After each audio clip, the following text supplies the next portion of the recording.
बटोगे तो कटोगे।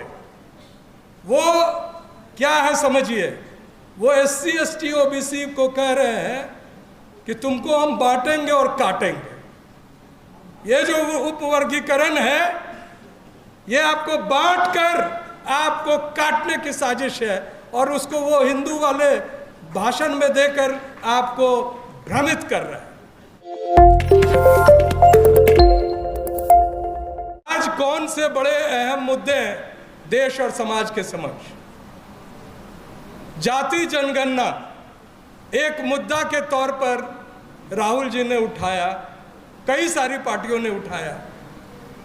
इसके पहले नीट में सिर्फ दलित पिछड़ों के साथ नहीं, पूरे के पूरे समाज और युवा वर्ग और छात्र वर्ग के साथ भारी बेईमानी हुई और जिसका किंगस्पिन इस देश का शिक्षा मंत्री है। लेकिन क्या सदन में अनेक भाषण आप सुने होंगे, एक भी डिमांड आया कि शिक्षा मंत्री अपनी गद्दी छोड़ो? NTA का अध्यक्ष सीधे तौर से शामिल रहा इतने बड़े साजिश में। क्या ED और CBI को यह पता नहीं चला? और इस तरह जो तमाम युवा हैं, जब वो अग्निवीर की लड़ाई लड़ रहे हैं, तो क्या हम संसद में उस इशू को विपक्ष ने इतना दबाव बनाया कि उसको क्लिंच किया जाए? नहीं हुआ। और इसमें कई से खेल चल रहे हैं। हमारे इस देश के प्रधानमंत्री माहिर है मुद्दों को बदलने में, रोज नया मुद्दा आ जाता है। आप जब तक जाति जनगणना की बात करेंगे तो पता चला कि उत्तर प्रदेश में एनकाउंटर हो गया। एक जाति विशेष के व्यक्ति को सिर्फ उस जाति के होने के कारण उसको घेर के मारा गया पुलिस द्वारा। एक ऐसे मुख्यमंत्री से जो अपने आप को जाति से ऊपर कहता है, लेकिन उसने एक बहुत अच्छा संदेश SC ST OBC को दिया है। बटोगे तो कटोगे। वो क्या है समझिए, वो SC ST OBC को कह रहे हैं कि तुमको हम बांटेंगे और काटेंगे। ये जो उपवर्गीकरण है ये आपको बांटकर आपको काटने की साजिश है और उसको वो हिंदू वाले भाषण में देकर आपको भ्रमित कर रहा है। आप बटिएगा तो कटिएगा, ये जानकर चले। OBC को एक अस्मिता बनाने में बहुत देर लगा। मंडल कमीशन रिपोर्ट के बाद ही देश के कोने कोने में लोग अपने आप को OBC कहते हैं। उसको भी बांटने का एक जोरदार साजिश था, लेकिन उससे भी पहले जो एक समुदाय जगा हुआ माना जा रहा है, दलित समुदाय, उसको बांटने के लिए वर्गीकरण का ये खेल शुरू कर दिया गया। मुझे खुशी है कि तमाम नेताओं के इस बयान के बावजूद, और मैं देश के कई कोने कोने में जाता रहता हूँ, जो तमाम दलित वर्ग है वो आज भी इकट्ठा खड़ा है अपने हक को बचाने के लिए। उनको बांटने की साजिश सफल नहीं हो, यह मेरी कामना है। इसके साथ दो बातें बहुत अहम है। अभी शिक्षा की बात हुई, डॉक्टर रतन लाल ने भी और संजय सागर जी ने भी कही। पूरे यूनिवर्सिटी में फीस जो है एस्ट्रोनॉमिकल फिगर्स में बढ़ रहा है। इसके पहले IIT की फीस देख लीजिए, लाखों में। आपके बच्चे अगर compete भी करेंगे तो आपको इस लायक नहीं रखा जाएगा कि आप फीस दे सकें। IITs में आप फीस नहीं दे पाएंगे। अब जो प्रहार शुरू हुआ है वो साधारण कॉलेजेस में, दिल्ली यूनिवर्सिटी के कॉलेजेस में दुगुना तिगुना फीस बढ़ाए जा रहे हैं।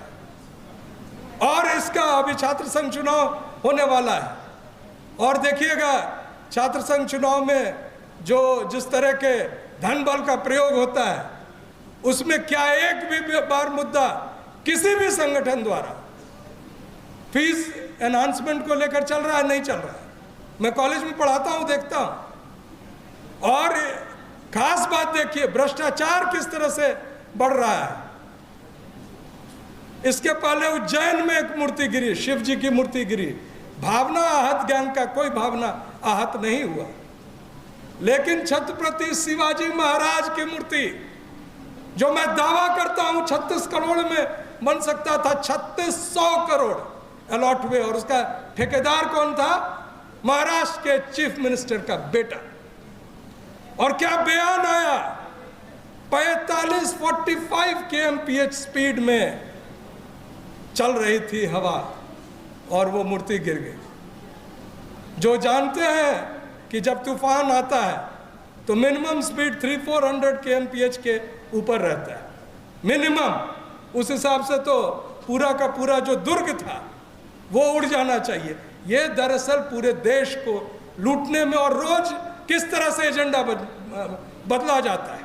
आज आपको बताया जा रहा है कि every transaction through digital means पर आपको एक मोटी रकम देनी पड़ेगी। पहले तो आपको बाध्य किया गया नोटबंदी के समय, और एक विशेष जिसमें चीन का पार्टनरशिप था, पेटीएम, उसको आगे किया गया। खुद स्वयं साहब ने उसका प्रचार किया था। और अब जो है एवरी डिजिटल ट्रांजैक्शन में आपको इतनी बड़ी रकम देनी पड़ेगी कि आपको समझ में नहीं आएगा कि हम डिजिटल ट्रांजैक्शन करें कि जाके फिर से एटीएम के बाहर लाइन में लगे। तो इस तरह से रोज जो एजेंडा बदल रहे हैं। और मेरी आज विनती है तमाम हमारे जो यहाँ बैठे हैं कि जो देश का सबसे अहम मुद्दा है वो युवाओं को लेकर है, उनके रोजगार को लेकर है। और आप जानते हैं कि जो विभाग गिनती करता था बेरोजगारों की, सांख्यिकी विभाग, डिपार्टमेंट ऑफ स्टैटिस्टिक्स को क्लोज कर दिया गया। There is no official figure on people who are unemployed in this country. और उसके जगह ये बराबर आ रहा है कि किस तरह से हम देश में भयंकर रोजगार दे रहे हैं, कौन सी कंपनी आ रही है जा रही है। लेकिन हर सुबह की शाम होती है।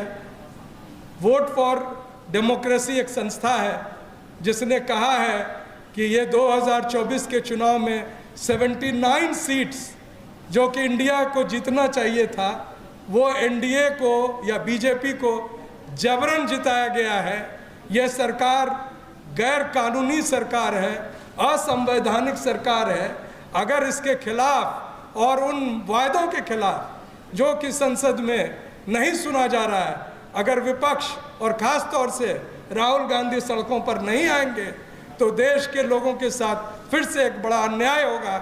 और मैं आह्वान करता हूं कि आज कम से कम रोजगार के मुद्दे पर, अग्निवीर के मुद्दे पर, नीट के मुद्दे पर और जाति जनगणना के मुद्दे पर जो कांग्रेस पार्टी के युवा हमारे लीडर ऑफ अपोजिशन है, वो इस आपके माध्यम से और यहाँ जो बैठे हमारे तमाम यूट्यूब के साथी हैं जो हमारी बातों को आगे तक ले जाते हैं, उनको धन्यवाद देते हुए उनके माध्यम से मैं ये अपील कर रहा हूँ। जय संविधान, जय हिंद।